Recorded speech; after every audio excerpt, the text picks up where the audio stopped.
know what's interesting? Most high performers never suspect the real reason they're stuck.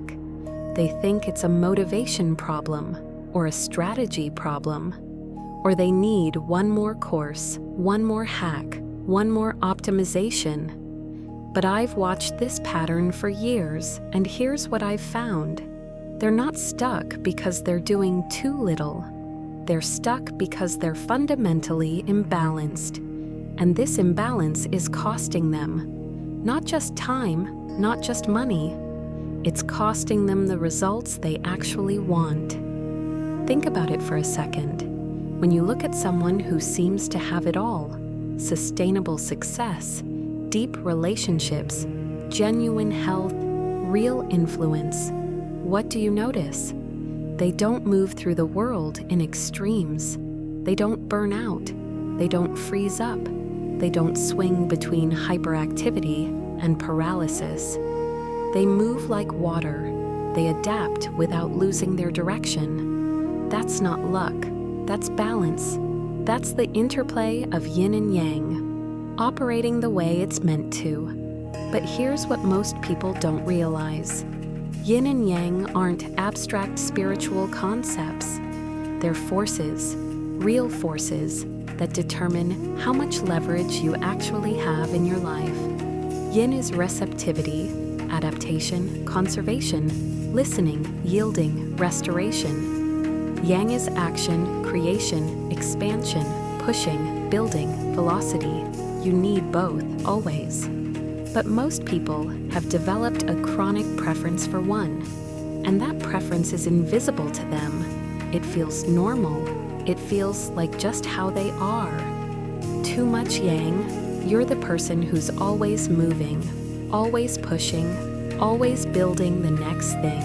You don't rest, you don't listen. You're solving problems by forcing through them, and you're exhausted. You burn through relationships because you're never truly present. Your health deteriorates because your body never gets to restore. Your decisions get worse because you're never still enough to actually think. The cost of chronic yang, burnout, brittle relationships, health collapse, and diminishing returns on everything you build. But there's a problem. Most people think the answer is to just do less, to take a vacation, to meditate for 10 minutes. That's treating the symptom, not the condition. Too much yin, you're the person waiting for the right moment. You're overthinking before you move. You're adapting to every signal around you, which means you're never actually directing anything. You're responsive to everyone else's agenda. You're safe, but you're invisible. You're secure, but you're not building anything that matters. The cost of chronic yin? Invisibility, stagnation, financial limitation, and the constant sense that you could do something bigger, but you're just waiting. And here's the trap. Both feel sustainable in the moment. The yang person feels like they're winning. The yin person feels like they're at peace. Neither recognizes they're operating at half capacity. So how do you actually know which one you are? Here's the diagnostic. Ask yourself this. When something goes wrong, what's my default move? If you immediately start problem solving, jumping into action, trying to force a solution, you're too yang. If you pause, wait, gather information, and then keep waiting, you're too yin. Second question, what does my calendar look like right now?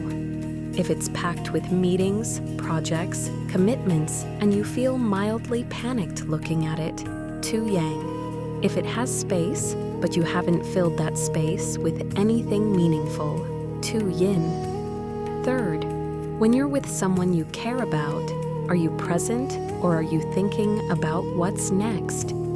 If you're thinking about what's next, you're too yang. If you're present, but you're not moving the relationship forward with intention, you're too yin. Now here's what changes everything. Rebalancing isn't about abandoning your strength.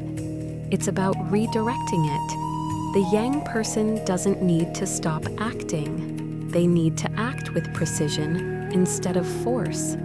The yin person doesn't need to start forcing. They need to start directing. And there's a specific sequence to this. Skip steps and you'll fall back into imbalance. Step 1, diagnosis with honesty. Not intellectually, somatically. Where in your body do you feel your imbalance?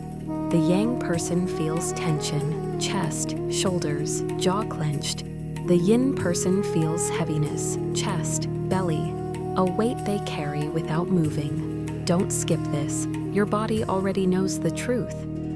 Step 2, understand the cost, not philosophically, concretely. If you stay yang, what's the actual consequence? Burnout in 6 months? Divorce in a year? Health crisis in 2 years? Name it. Make it real. If you stay yin, what's the actual consequence? Still broke in 5 years? Still invisible? Still watching other people build what you could have built? Most people skip this step, and that's why they never change. They have to feel the real cost first. But there's a problem. Understanding the cost creates anxiety. And anxiety makes people either push harder, more yang, or retreat, more yin. That's why step 3 exists. Step 3, start micro-calibrating. If you're too yang, pick one thing you're working on. Instead of pushing harder on it, stop for 2 minutes and ask, what would happen if I did nothing right now? What's the natural momentum here? Can I redirect instead of force? Then do one thing, but do it with full attention instead of scattered speed. Yang people think doing less means losing. Actually, it means playing smarter. If you're too yin, pick one commitment you've been delaying. Not the huge one, the medium one. The one that requires you to be visible, uncomfortable. Set a time. Tell someone. Make it non-negotiable. Yin people think pushing means losing their peace. Actually, it means gaining your life. Step 4, monitor the feedback. After 1 week, what's different? Are people responding to you differently? Is your energy different? Are you sleeping better? Making better decisions? Don't ignore this feedback. It's the evidence that rebalancing works. Young people will notice they're less exhausted and more effective. That's the hook. They realize force was actually making them weaker. Yin people will notice they're more respected and more fulfilled. That's the hook. They realize protection was actually making them smaller. Common mistake. People do step 4 and then stop. They think, oh good, I'm fixed. But rebalancing isn't a destination. It's a practice, a continuous calibration. Step 5, integrate the rhythm. This is where most people fail. They get it intellectually, but they don't change the actual rhythm of their life. The yang person goes back to old patterns because the business keeps demanding it. The yin person goes back because inaction feels safer. So here's what actually works. Choose one daily rhythm that embodies balance. Maybe it's 30 minutes of intensive work, then 15 minutes of absolute rest. Not scrolling, not checking email, real rest. Maybe it's start the day with planning, yang, then spend the first hour responding only to what emerges, yin. Maybe it's 1 day per week where you do 0 work, and 1 evening per week where you do deep work. The specific rhythm doesn't matter. What matters is that you encode balance into your schedule. Otherwise, it stays theoretical. Most people don't realize this, but the masters didn't achieve balance through philosophy. They achieved it through rhythm, through actual daily practice that embodied the principle. You do the same thing and something shifts. The results compound. You're not more stressed. You're not less ambitious. You're more effective, more resilient. more present, more powerful. Here's what this actually means for you. If you're too yang, you're going to feel resistance to slowing down. That resistance is the proof that you need to. Your imbalance has convinced you that speed is power. You're about to discover that precision is. If you're too yin, you're going to feel fear when you step into visibility. That fear is the proof that you're growing. Your imbalance has convinced you that safety is peace. You're about to discover that purpose is. Both paths lead to the same place, a version of you that's actually sustainable, actually powerful, actually alive.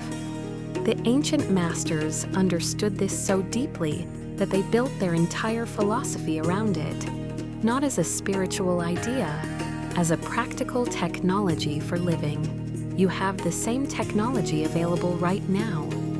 The diagnostic is simple, the process is clear, the results are real. The only question is whether you're too yin to step into it or too yang to actually listen to it. Start with the diagnostic today. Notice which way you're imbalanced. Then start with one micro-calibration, just one, and see what shifts. You'll be surprised at how quickly things change when you stop fighting against your own nature and start flowing with it.